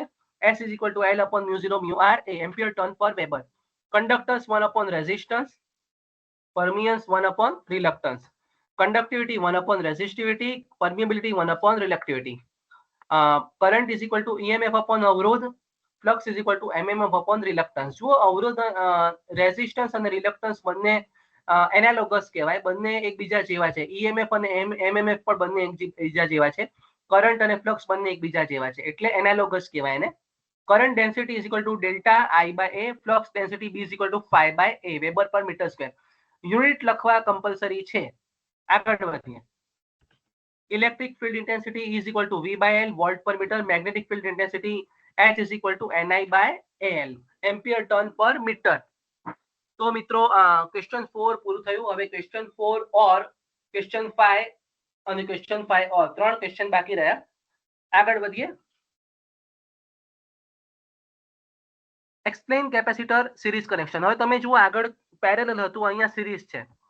તો સિરીઝમાં સમતુલ્ય આપણે કેપેસિટર સર્કિટમાં KVL એપ્લાય કરે, કારણ કે વોલ્ટેજનો સરવાળો થાય V = V1 + V2 + V3 અને Q = CV આપણને ખબર છે, તો V = Q by C થાય. તો Q સમાન છે, ચાર્જ સમાન છે, કારણ કે વોલ્ટેજ સમાન છે, સોરી ચાર્જ સમાન છે. જે બધી પ્લેટ છે કરંટનું વહન સમાન છે, કારણ કે ચાર્જ કોના માટે ઇન્ટરલિંક છે? કરંટ માટે. તો Q by C + Q by C1 + Q by C2 + Q by C3. Q cancel થાય તો આનું સમતુલ્ય કેપેસિટન્સ આવી ગયું. જો n કેપેસિટર સિરીઝમાં જોડીએ તો દરેકના વ્યસ્તનો સરવાળો થાય. 3 માર્ક્સ માટે ગોલ્ડન ક્વેશ્ચન છે. Question 4B using Thevenin theorem calculate current flowing through 4 ohm resistance. જુઓ, થેવેનિન થિયરમ ક્યારેક ક્યારેક પૂછાય છે અને આવડવું જ જોઈએ. તો થેવેનિન થિયરમના સ્ટેપ છે. 4 માર્ક માટે થોડુંક લેન્ધી પડે, પણ કરી શકાય. તો સૌથી પહેલો સ્ટેપ છે કે જે લોડ રેઝિસ્ટન્સમાં સર્કિટ ઓપન કરી દો. સ્ટેપ 1 શું કહે છે? લોડ રેઝિસ્ટન્સમાંથી સર્કિટ ઓપન કરી દો. તમારું જે પણ અવરોધમાંથી ફાઇનલ શોધવાનું હોય એને લોડ રેઝિસ્ટન્સ બનાવી દેવાનું. આ 4 ઓહ્મ છે, તો 4 ઓહ્મમાંથી સર્કિટ ઓપન કરી દીધી. જુઓ આ પ્રમાણે થઈ જાય. અમે 4 ઓહ્મ ઓપન કરી દીધું. સ્ટેપ 1 પૂરું થયું. સ્ટેપ 2 શું કહે છે? Open circuit voltage. હવે જે ઓપન કર્યું ને તમે, ત્યાં મલ્ટીમીટર મૂકીને વોલ્ટેજ માપો. હવે તમે એક્ઝામમાં તો મલ્ટીમીટર લાવવાના નથી. તમે શું કરશો? તમે દાખલો ગણશો. તો લૂપમાં KVL એપ્લાય કરતા, આ લૂપમાં KVL એપ્લાય કરીએ તો 6 અહીંયાથી +6 -4I -6I. આ તો ઓપન થઈ ગયું, અહીંયાથી કરંટ પસાર થશે નહીં 8 ઓહ્મમાંથી. આને છેલ્લે જ્યારે ગણે ત્યારે ઉમેરવાનું રહેશે. તો સાદું રૂપ આપીએ 10I6 એટલે I = 0.6 એમ્પિયર થશે. અને હવે આપણે શોધવાનું છે VTH. તો VTH એટલે VAB 6 × આ 6 ઓહ્મ છે, એને કરંટ વડે મલ્ટીપ્લાય કરીએ તો ઓપન સર્કિટ વોલ્ટેજ મળશે 3.6 વોલ્ટ. VTH થઈ ગયું 3.6 વોલ્ટ. ત્રીજો સ્ટેપ છે બાકી રહેલ સર્કિટ માટે સમતુલ્ય અવરોધ શોધો. તો એના માટે બેટરીને અવગણવાની. બેટરી નથી એવું માની લો અહીંયા. અને 4 ઓહ્મ અને 6 ઓહ્મ કેવા કહેવાય? હવે આ તો તમે ભૂલી જાઓ, આ તો તમારે છેલ્લે સોલ્યુશન વખતે એડ કરવાની છે. 4 ઓહ્મ અને 6 ઓહ્મ પેરેલલમાં છે, તો ગુણાકાર છેદમાં સરવાળો તો 2.4 ઓહ્મ આવશે. તો આ થેવેનિન સમતુલ્ય અવરોધ થઈ ગયો. હવે તમને બધું મળી ગયું, VTH મળી ગયું, RTH મળી ગયું, તમારો તો અને જો VTH થેવેનિન વોલ્ટેજ તમારું 3.6 થઈ ગયું, RTH તમારું 2.4 થઈ ગયું, અને અહીં એક 8 ઓહ્મ હતું સર્કિટમાં, એ 8 ઓહ્મ તમારે અહીંયા જોડવું પડે, અને તમારું RL છે 4. હવે તમને 4 ઓહ્મમાંથી પસાર થતો કરંટ મળે. તો શું કઈ રીતે મળે? આ ત્રણનો સરવાળો V/R. V/R એટલે 2.4 + 4 + 8 એટલે કે 0.25 એમ્પિયર. તો મિત્રો RL માંથી પસાર થતો કરંટ 0.25 એમ્પિયર. 4 માર્ક્સ માટે થોડુંક આવડે તો સહેલો દાખલો છે, પ્રેક્ટિસ કરશો તો અઘરો નહીં પડે. 3 સ્ટેપ યાદ રાખવાના. પહેલા લોડ રેઝિસ્ટન્સ ઓપન કરવાનું, બીજા સ્ટેપમાં ઓપન સર્કિટ વોલ્ટેજ શોધવાના, અને ત્રીજા સ્ટેપમાં બાકી રહેલા નેટવર્કનો સમતુલ્ય અવરોધ શોધવાનો. પછી VTH, RTH અને RL ને જોડીને સર્કિટ બનાવવાની અને સાદુરૂપ આપવાનું. 3 સ્ટેપ છે અને સરળ છે. 4C explain dynamically and statically induce EMF. 7 mark માટે સરસ દાખલો થિયરી છે. Types of statically induce EMF, self induce EMF અને mutually induce EMF. Self induce EMF એટલે કે માનો કે સપ્લાય વોલ્ટેજમાં ફેરફાર થાય, એના કારણે કોઇલ છે, કોઇલના પોતાના સાથે સંકળાતા ફ્લક્સમાં ફેરફાર થાય, તેને સેલ્ફ ઇન્ડ્યુસ EMF કહેવામાં આવે છે. તો એને લખી શકાય E = N d∅2 - d∅1/dt. d∅1 શરૂઆતનું ફ્લક્સ છે, d∅2 અંતિમ ફ્લક્સ છે. E = N d∅/dt. Self induce EMF એટલે કે જ્યારે તો વોલ્ટેજ બદલાતું હોય, કોઇલના પોતાના સાથે સંકળાતા ફ્લક્સમાં ફેરફાર થાય, તો એને સેલ્ફ ઇન્ડ્યુસ EMF કહેવામાં આવે છે. અને આ માઇનસ સાઇન છે લેન્ઝના નિયમના કારણે આવે છે. લેન્ઝનો નિયમ આપણે પછીથી જોઈશું. મ્યુચ્યુઅલ ઇન્ડ્યુસ EMF, એક કોઇલના ફ્લક્સ જો બીજી કોઇલ સાથે સંકળાય અને એમાં ફેરફાર થાય, તો બીજી કોઇલમાં EMF બદલાય, તો આને સેલ્ફ મ્યુચ્યુઅલી ઇન્ડ્યુસ EMF કહેવામાં આવે છે.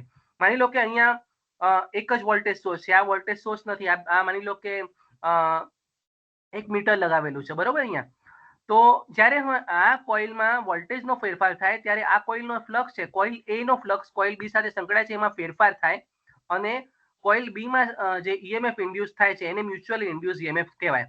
અહીંયા માત્ર ને માત્ર કોઇલ A માં સપ્લાય વોલ્ટેજ છે, B માં સપ્લાય વોલ્ટેજ નથી. તો આવા EMF ને મ્યુચ્યુઅલી ઇન્ડ્યુસ EMF કહેવામાં આવે છે. EM કહેવામાં આવે, EM N2 d∅1/dt. N2 એટલે number of coil in second coil, number of turns in second coil N2, અને d∅1 એટલે પહેલી કોઇલનો ફ્લક્સ જે તમે લિંક થાય છે, અને dt d∅1/dt. તો આને -m પણ કહેવામાં, -m di1/dt પણ કહેવામાં આવે છે, કારણ કે બેઝિકલી છે કરંટનો ફેરફાર. ડાયનેમિકલી ઇન્ડ્યુસ EMF વાહક અથવા કોઇલની ફિઝિકલ મુવમેન્ટના કારણે થાય છે. આ મુવમેન્ટ કોઇલ સાથે સંકળાયેલા ફેરફારના ફ્લક્સના ફેરફારના કારણે થાય છે, જેથી EMF ઇન્ડ્યુસ થાય છે. ડાયનેમિકમાં મુવમેન્ટ છે, તમારી મોટર વાળું છે, એ છે બેઝિકલી મોટરમાં જે EMF છે ડાયનેમિકલી ઇન્ડ્યુસ EMF છે, અને તમારું જે ટ્રાન્સફોર્મર છે સ્ટેટિકલી ઇન્ડ્યુસ EMF છે. તો જે આ EMF ઉત્પન્ન થાય છે, અને માની લો હવે આપણે એક સિમ્પલ ડાયાગ્રામ જોઈએ. આ માની લો કે ફિલ્ડ છે, અને આમાં એક સળિયો મૂકું છું, મેગ્નેટિક કંડક્ટર મૂકું છું, બરોબર છે. તો એ કંડક્ટર અલગ અલગ રીતે મુવમેન્ટ કરાવી જોઈએ આપણે. તો માની લો કે ફ્લક્સની સાથે થીટા એંગલ બનાવે છે. તો B છે ફ્લક્સ ડેન્સિટી Wb/m² છે. મેગ્નેટિક ફ્લક્સ ડેન્સિટી L છે કોઇલ આપણું લેન્થ ઓફ કંડક્ટર, જે કંડક્ટર છે એની લંબાઈ મીટરમાં છે. તો dx/dt એક નાની કે નાનું એક મુવમેન્ટ છે, એટલે વેલોસિટી કહેવાય, કંડક્ટર મીટર/સેકન્ડ.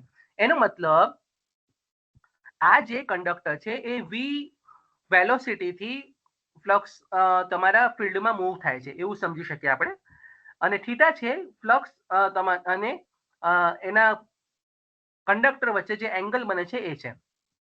તો સાદું એમ ઇક્વેશન બને E = B/L/V sin θ, જ્યાં B magnetic field density, L છે કંડક્ટરની લંબાઈ, અને V છે તમારું જે મુવમેન્ટ છે, વેલોસિટી છે મીટર/સેકન્ડ, B/L/V sin θ.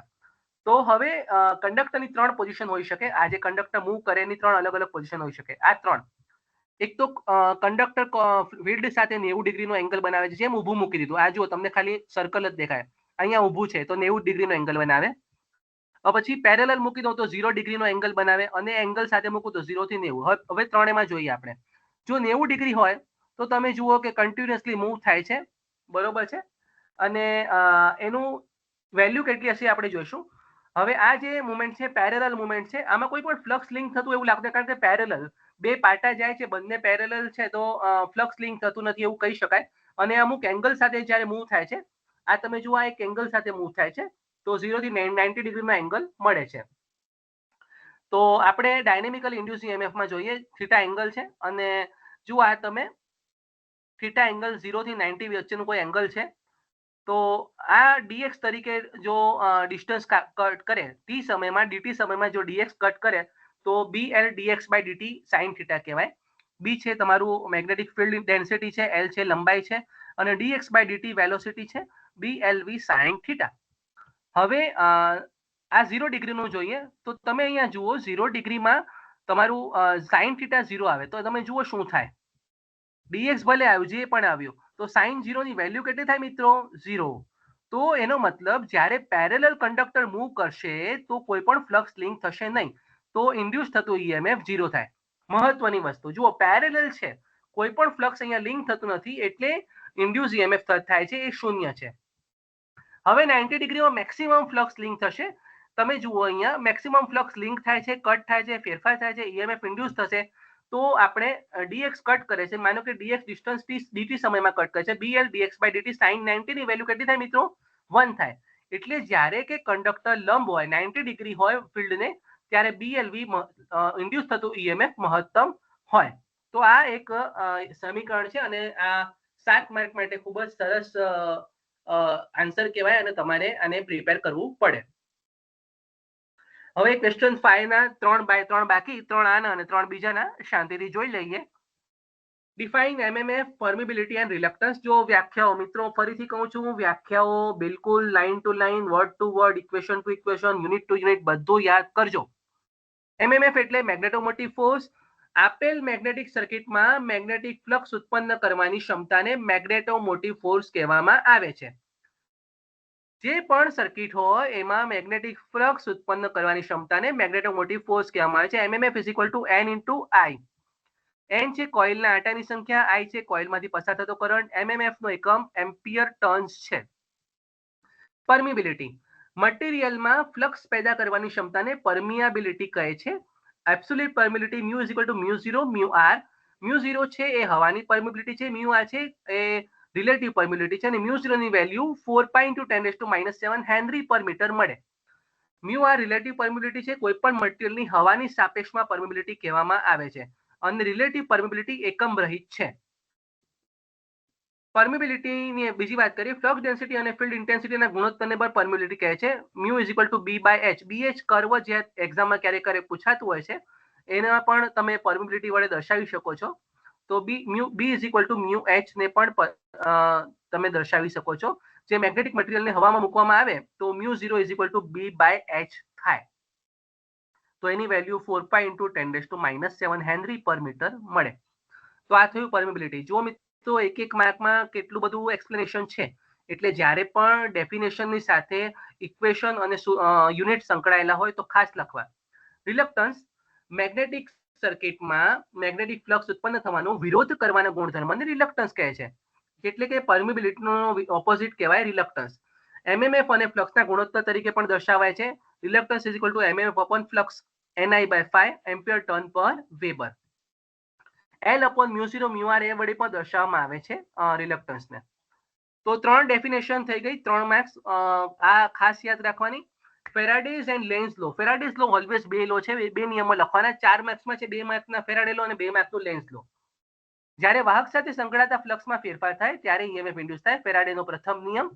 બીજો નિયમ એવું કહે છે કે ઉત્પન્ન થતો ઈએમએફ વાહક સાથે સંકળાતા ફ્લક્સના ફેરફારના દર જેટલો હોય છે. E is equal to n d∅2 by minus d∅1 by dt. d∅2 અંતિમ ફ્લક્સ, d∅1 પ્રથમ ફ્લક્સ by dt. એટલે કે E છે ઉત્પન્ન થતો ઈએમએફ, ∅1 શરૂઆતનો ફ્લક્સ, ∅2 અંતિમ flux, n is equal to કોઇલના આંટાની સંખ્યા. તો આને તમે લખી શકો E is equal to minus n d∅ by dt એવું પણ લખી શકો. લેન્ઝનો નિયમ. લેન્ઝનો નિયમ એવું કહે છે કે જ્યારે વાહક સાથે સંકળાયેલું ફ્લક્સ હોય ને તો એનો વિરોધ થાય. ફ્લક્સમાં ફેરફારનો વિરોધ થાય, અને એ વિરોધના સ્વરૂપે કરંટ એવી દિશામાં વહે જે એ ફેરફારનો જેના કારણે થયો છે તેનો વિરોધ કરે. આને બીજી રીતે સમજીએ. ઇલેક્ટ્રોમેગ્નેટિક ઇન્ડક્શન દ્વારા ઉત્પન્ન થતી પ્રેરિત ઈએમએફ એ દિશામાં હોય છે કે જેમ તેનું કારણ બનેલા ચુંબકીય ક્ષેત્રના ફેરફારનો વિરોધ કરે. એટલે કે જ્યારે કોઇલ હોય ને કોઇલ સાથે સંકળાતા ફ્લક્સમાં ફેરફાર થાય તો કોઇલમાં એવી દિશામાં કરંટ ફ્લો થાય કે જે કરંટ ફ્લક્સના ફેરફાર જેના કારણે થયો છે એની વિરુદ્ધ દિશામાં કરંટ ફ્લો કરે. તો એના કારણે તમારું જે નિયમ છે એમાં માઇનસ સાઇન આવે છે, E = -N/dy/dt. આ PhD સિમ્યુલેશન છે, તમે આ જોશો તો ખ્યાલ આવી જશે. તમે નેટ પર તમે ફેરાડેઝ લો લખશો તો તમને એની ઇફેક્ટ દેખાશે. તો લેન્ઝનો નિયમ એવું કહે છે કે માની લો કે એક દિશામાં કરંટ ફ્લો થાય છે. હવે ડાયનેમિકલી ઇન્ડ્યુસ EMF છે, કોઈક મુવમેન્ટ થાય છે તો દિશા બદલાય છે. હવે આ દિશાના કારણે જો કરંટની દિશા એવી થઈ જશે કે જે શરૂઆતના કરંટનો વિરોધ કરે, તો E = -N/dy/dt. જ્યારે ફ્લક્સનો વિરોધ થાય અને કરંટ એવી દિશામાં વહે કે જે ફ્લક્સના ફેરફાર જેના કારણે થયો છે તેનો વિરોધ કરે, એટલે લેન્ઝનો નિયમ કહે છે. માઇનસ સાઇન દર્શાવવામાં આવે છે. ફેરાડેના નિયમમાં આવતી માઇનસ સાઇન એ લેન્ઝના નિયમ દર્શાવે છે, એવું લખવાનું. Question 5C, derive formula for energy stored in magnetic field. આપણે કેપેસિટરનું તો જોયું, હવે ઇન્ડક્ટરનું પણ એવું જ કંઈક છે મિત્રો. આનું સમીકરણ KVL લખીએ, V = IR + LDI/dt. ઇન્ડક્ટરનું ઇક્વેશન તમને ખબર જ છે, LDI/dt વોલ્ટેજ માટેનું, E = LDI/dt. હવે બંને તરફ I dt વડે ગુણતા V I dt I² dt LI DI. હવે આપણે આને સિમ્પ્લિફાય કરીએ. VI dt એટલે t સમયમાં અપ્લાય થયેલ ઉર્જા, I² dt એટલે આના કારણે થયો પાવર લોસ. કારણ કે જુઓ આ VI છે પાવરનો ઇક્વેશન, એટલે સપ્લાય થયેલ ઉર્જા P = VI. આ પાવર લોસ I², અને આ LI છે, આ છે સંગ્રહ થયેલ ઉર્જા. LI છે dt સમયમાં સંગ્રહ થયેલ ઉર્જા. તો આપણે આને ઇન્ટિગ્રેટ કરીશું. LI DI સંગ્રહ થયેલ ઉર્જા છે. જો t સમયમાં ઉર્જા કરંટ છે, માનો કે ઇન્ડક્ટરનો કરંટ 0 માંથી I પહોંચે તો કેટલી ઉર્જા સંગ્રહ થાય? Integration of 0 to I LI DI. તમે કેપેસિટર વાળું યાદ કરો, આપણે 0 થી V વોલ્ટ લીધું હતું, અહીંયા ઇન્ડક્ટર છે એટલે 0 થી I કરંટ લીધું છે. LI DI, L કોન્સ્ટન્ટ છે, L બહાર કાઢીએ અને I નું ઇન્ટિગ્રેશન I²/2 થાય, અને 0 થી I કરો તો તમને સિમ્પલ 1/2 LI² મળે. 7 માર્ક્સ માટે ખૂબ જ સહેલો આન્સર છે, ઇન્ડક્ટરમાં સંગ્રહ થતી ઉર્જા. હવે આપણે લાસ્ટ ક્વેશ્ચન તરફ આવ્યા છે મિત્રો, અને થોડુંક ઝડપથી કર્યું છે પણ તમે રિવિઝન કરશો તો રિવિઝન માટે આટલું જરૂરી છે. આટલી ઝડપ જો બહુ સ્લો કરીશું તો આપણે રિવિઝનનો જે હેતુ છે એ પૂરો નહીં થાય. List out various application of inductor. ઇન્ડક્ટરની ઉપયોગિતા 3 માર્કમાં બહુ ફાઇન ક્વેશ્ચન છે. ઇલેક્ટ્રોનિક સર્કિટમાં, કંટ્રોલ સર્કિટમાં, રિલેમાં, ઉર્જા સંગ્રહમાં, પાવર સિસ્ટમ કંટ્રોલમાં જુદી રીતે તમે ઇન્ડક્ટર વાપરી શકો છો. જ્યાં પણ કરંટને મેન્ટેન કરવાનું હોય ને મિત્રો, ત્યાં આપણે ઇન્ડક્ટર વાપરીએ છીએ. બહુ જ સિમ્પલ વસ્તુ છે. બીની વાત કરીએ, define flux density, permeance, magnetic field intensity, magnetic flux. ફરીથી કહું છું મિત્રો, તમારે ડેફિનેશન એ રીતે યાદ કરવાની છે. દરેક definition word to word, line to line, equation to equation, unit to unit તમને આવડવી જોઈએ. ફ્લક્સ ડેન્સિટી એકમ ક્ષેત્રફળમાં રહેલા ફ્લક્સના જથ્થાને ફ્લક્સ ડેન્સિટી કહે છે. તેનો એકમ વેબર/મીટર² છે. માની લો કે એક પ્લેન છે અને એમાં એકમ ક્ષેત્રફળનો એરિયા તમે માર્ક કર્યો છે. આ જે એરિયા છે એકમ ક્ષેત્રફળ છે, એમાંથી ફ્લક્સ લાઇન પાસ થાય તો એને ફ્લક્સ ડેન્સિટી કહેવામાં આવે છે. સમીકરણ B = 5/A અને એકમ વેબર/મીટર². ખાસ લખવાનું, અહીંયા મેં ઉપર લખ્યું છે, તમારે પણ લખવાનું. પરમિયન્સ, રિલક્ટન્સના વ્યસ્તને પરમિયન્સ કહે છે. તેની અસર ઇલેક્ટ્રિક સર્કિટમાં કંડક્ટન્સ જેવી છે, એટલે કે ફ્લક્સને પસાર થવા દે છે. Delta = 1/S. રિલક્ટન્સના વ્યસ્તને પરમિયન્સ કહેવામાં આવે છે, અથવા જે S = L/μ0μr આવે છે એનો વ્યસ્ત. Magnetic field intensity H = NI/L. એકમ લંબાઈ દીઠ mmf ને મેગ્નેટિક ફિલ્ડ ઇન્ટેન્સિટી કહેવામાં આવે છે. H = mmf/L NI/L, ampere turn per metre. જુઓ, દરેકમાં ડેફિનેશન અને શક્ય હોય તો તમારું યુનિટ એકમ. ફ્લક્સ, ફિલ્ડમાં રહેલ કુલ મેગ્નેટિક લાઇનની સંખ્યાને ફ્લક્સ કહેવામાં આવે છે. તેનો એકમ વેબર છે. ઇલેક્ટ્રિકલ સર્કિટમાં કરંટ જેવું હોય છે. ડાયાગ્રામ તમે નહીં ડ્રો કરો ચાલશે. ફ્લક્સ છે મોટાભાગે સાઇનુસોઇડલ ફ્લક્સ છે. આપણા મોટર ને બધું આગળ ત્યારે તમે ભણશો તો ખ્યાલ આવશે. લાસ્ટ ક્વેશ્ચન છે, ડિરાઇવ કોએફિશિયન્ટ ઓફ કપલિંગ. મિત્રો ડાયરેક્ટ તમારા સિલેબસમાં આ વસ્તુ નથી લખી, પણ ગયા વખતે જીટીયુમાં પૂછી હતી અને વિદ્યાર્થીઓએ સિલેબસમાં ન હોવાના કારણે લોસ એમાં ભોગવ્યો હતો, તો આપણે આ વખતે કરી લેવાની. તો કોફિશિયન્ટ ઓફ કપલિંગ બેઝિકલી શું છે તમને કહીએ કે બે કોઇલ છે, બંનેનું જે મ્યુચ્યુઅલી આપણું કપલિંગ છે, જે ફ્લક્સ લિંક થાય છે, એની જે માત્ર છે એને કોફિશિયન્ટ ઓફ કપલિંગ કહેવામાં આવે છે, જેનું equation K is equal to M upon root L1 L2 છે. રૂટ L1 L2 અહીંયા બાય L2 લખેલું છે, એકચ્યુઅલી એ ટાઇપો એરર છે, એને અત્યારનું કરેક્ટ નથી કરતો, પાછળ છેલ્લે તમને દેખાઈ જશે. તો જુઓ તમે, મ્યુચ્યુઅલ ઇન્ડક્ટન્સ છે, એક કોઇલ એ છે એમાં સપ્લાય આપેલું છે, કોઇલ બી માં સપ્લાય આપેલું નથી, અને ડાયાગ્રામ ડ્રો કરવાનો. જો પહેલામાં જે રીતે એરો છે એ પ્રમાણે આપણે કરંટ બતાવી દેવાનું, કરંટ આ રીતે ફ્લો થાય છે, અને આ ફ્લક્સના કારણે કોઇલ બી માં I2 કરંટ પસાર થાય છે. કોઇલ એ નું છે ફ્લક્સ છે ∅1, કોઇલ એ ના ટર્ન છે કેપિટલ N1, કોઇલ B2 છે ફ્લક્સ ∅2, કોઇલ બી છે એના ટર્ન છે N2. આગળ વધીએ. કોઇલ એ નો self inductance L1 is equal to N1 square upon S કહેવાય. કોઇલ બી નો self inductance L2 is equal to N2 square upon S કહેવાય.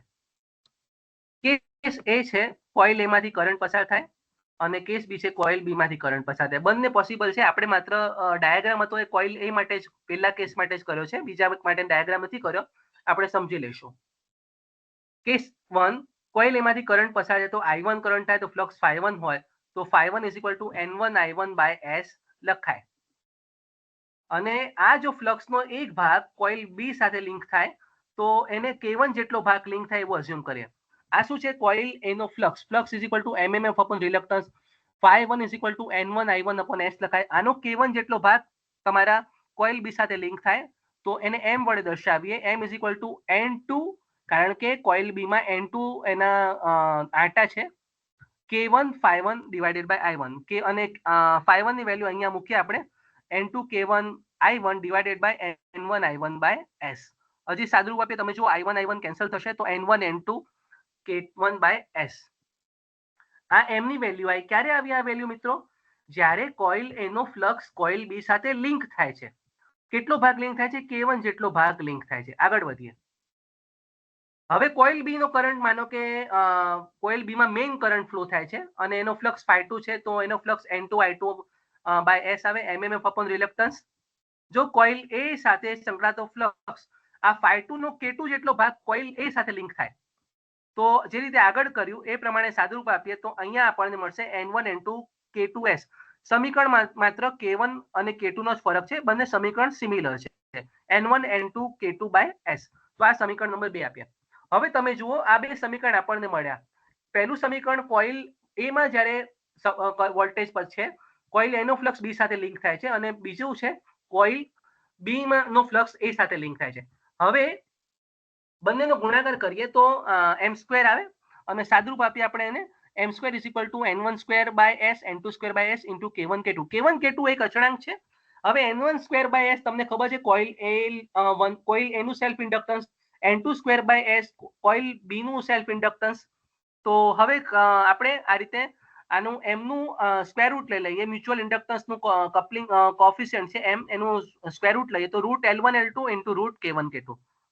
હવે K1 K2 છે એને આપણે કોન્સ્ટન્ટ કહી દઈએ, K કોફિશિયન્ટ ઓફ કપલિંગ કહીએ તો આ રીતે મળે, અને K ની વેલ્યુ આપણે લેવાની M upon root L1 L2. K is equal to M divided by root L1 L2. આને કોફિશિયન્ટ ઓફ કપલિંગ કહેવામાં આવે છે. 7 માર્કમાં મિત્રો ખૂબ જ ઈઝી છે. તમને લાગે કે લેન્ધી છે, લાઈક કોઈ સ્ટેપ રહી જાય છે, પણ જેટલી પ્રેક્ટિસ કરશો એટલું તમને આવડશે. તો આ જે કોફિશિયન્ટ ઓફ કપલિંગ છે એની 3 વેલ્યુ હોઈ શકે. જો 0 હોય તો કોઇલ એ અને કોઇલ બી વચ્ચે કોઈ પણ કપલિંગ નથી, એટલે મેગ્નેટિક આઇસોલેશન છે. જો 1 હોય તો કોઇલ એ અને કોઇલ બી વચ્ચે ખૂબ જ ટાઈટ કપલિંગ છે, અને કે 0 થી 1 હોય તો અમુક કપલિંગ છે, અમુક વેલ્યુ છે. એટલે કે ની વેલ્યુ જો 0 હોય તો કપલિંગ નથી, 1 હોય તો એકદમ મજબૂત કપલિંગ છે, અને 0 થી 1 ની વેલ્યુ એટલે કંઈક અંશે કપલિંગ છે. તો આ ડેરિવેશન છે 7 માર્કનો મિત્રો. મેં મારો પ્રયત્ન કર્યો અને એવી ઈચ્છા રાખી કે તમારા માટે કંઈક ગુજરાતીમાં રિવિઝન થઈ જાય. આઈ હોપ તમને ગમશે અને ખૂબ સારું ભણો, અને તમે સારા માર્ક્સે જીટીયુમાં પાસ થઈ જાઓ એવી શુભેચ્છાઓ. Thank you and keep learning.